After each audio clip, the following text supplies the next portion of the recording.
Hey guys, welcome to the channel. Quick video on sort of a kind of gear tip on how to lace your shoes. Primarily your Oxford formal business attire shoes. And I have two sets of Oxfords in front of me, and I just picked these up last week. These are the Johnson Murphy Tyndalls, and that's mahogany calfskin there. And you can get these for about $70 to $100. Really good price, very comfortable shoes. I love them so much. I actually went out and bought the wingtip version of the same shoes in the burgundy color. Now, last week I got these shoes, I was wearing them to work, and they were giving me a lot of pain. They're actually half a size than what I normally wear in dress shoes, 10 and a half. And I'm usually 10 in dress shoes. And I went up a size, but they're still squeezing the top of my foot. And a coworker saw me, and he pointed out my shoes were laced wrong. And these were the shoes I was wearing, and this is exactly how they're laced. And I didn't lace them like that. They came out of the box, laced exactly like this. For Oxfords, the difference is, well, I did a video saying the difference between an Oxford shoe and a derby shoe. Now, you have a derby shoe here, which is my Ashton Gray Landos, and Oxford is a very closed. The tongue is gusseted to the shoe in a way that it's really tight at the top of the shoe, where a derby shoe is more open with a floating tongue.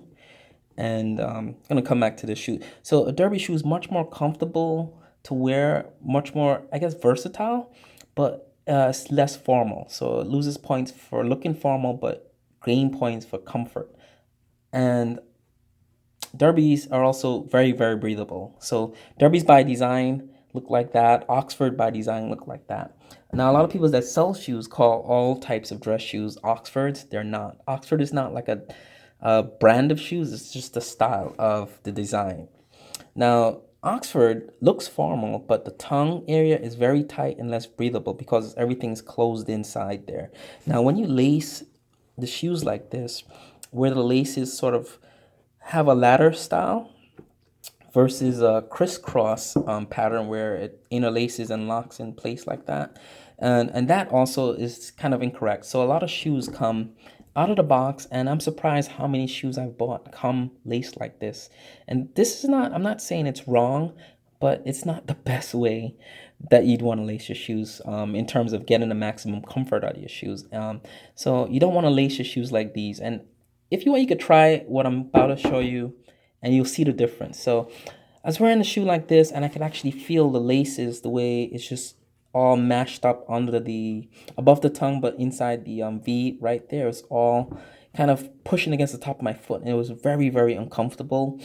And the shoes are brand new. The leather is very stiff. And what I like about the Tyndalls and why I bought a bunch of these, well, two sets of these for the fall winter season, is because the leather, upper leather is really, really thick compared to some of my other dress shoes. The leather is really, really thick on this guy, as well as the sole. It's like a rubber sole. It's very, very grippy on wet and maybe snowy pavement. So that's why I got these. But like I said, the leather's thick, and because my laces were laced incorrectly, it was hurting the top of my foot. So he told me, just, you don't want the laces going across the tongue inside the shoe like that. What you want is a clean look where it's a ladder style, but nothing's in between the tongue and the top of the shoe there. Now, the way that's done, the way that's achieved, I didn't even know that could have been achieved. I just thought this was the right way to lace your Oxford, and this crisscross pattern was the wrong way. So I thought this was the right way, but no, this is the right way. And right way, when I say that, it's just an opinion of right way. And there's a website that even shows you how, that I've discovered how, that shows you how to lace up your Oxford. So this is what I'm going to show you in a minute. So you start with both sides in the front two holes. The laces are even. And then you just follow one, the green goes up like that and only crosses the top of the shoe. Then the yellow side goes up like that and only crosses the top of the shoe there and comes out the top. So I'm just going to relace, relace this one to show you guys what I did. So these two are correct. So that's what I'm going to achieve right there, where nothing's going over that tongue inside the shoe. Put those there. And we're going to bring the camera over and show you guys what I'm talking about. Move that to the side. So I'm gonna just come around here and just undo this. So you could see the mess that was on that tongue, and that was digging into the top of my foot. Very painful. I was like sitting at work with my shoes off. He's like, "What's going on?" And just get this out of there. So that's how they come, and I'm surprised shoemakers ship the shoes from the factory like that. So right off the bat, you want the two laces even. So I'm gonna even that out to get it even. So that's even right there. So you want to start with that even. And what I'm gonna do is, I start on the outside of the shoe. I'm gonna take this end that's going there and just go right. And funny enough, lacing your shoes, your Oxfords this way is actually quick. I'm gonna lace it and you guys will see. So I'm gonna start with that and I'm gonna go right over into that hole. And I'm gonna take this side now, the inside hole, take that lead, take that aglet. That's what these are called, aglets. I actually didn't just learn that. I knew that from a while ago. And I'm gonna cross over. And now I'm gonna take this, which actually started there, this end, and it's gonna go in there. So nothing's crossing over the top of the tongue. The laces cross over the top of the shoe. And just to kind of give you guys an idea what it is I'm really doing, I'm just crossing over the top of the shoe. I'm gonna come out over here.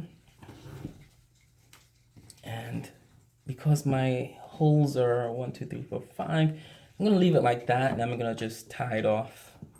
And that's it. And that's really quick and easy to do.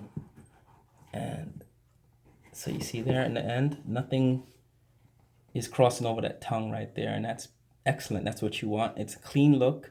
It's very, very comfortable because the laces only run along the sides of the tongue.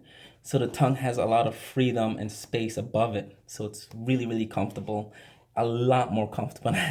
It was so much more comfortable. I was like, I have to do a YouTube video on this because I didn't know it, and I'm sure a lot of guys out there do not know that that's the correct way you want to lace your shoes. This specific type of dress shoes, like I said, if you have a derby shoe, you could keep it crisscross and be comfortable that way. Yeah, you're not gonna do that for Oxford, but this is kind of what you want to achieve, and it's a cleaner look, I think. And just try it out. Google and you'll get the pattern on how to do it, or just repeat the video a couple of times. But it's real easy to do, real quick way to lace your shoes. It's much quicker than the other ways, I think. And that's it, guys. More videos coming. It's the winter. I have BMW stuff coming. I know some people follow my channels for different things. A lot of BMW followers, a lot of fashion and DIY stuff in the watches and stuff. More stuff is coming, guys. I'll talk to you guys later on. Peace out.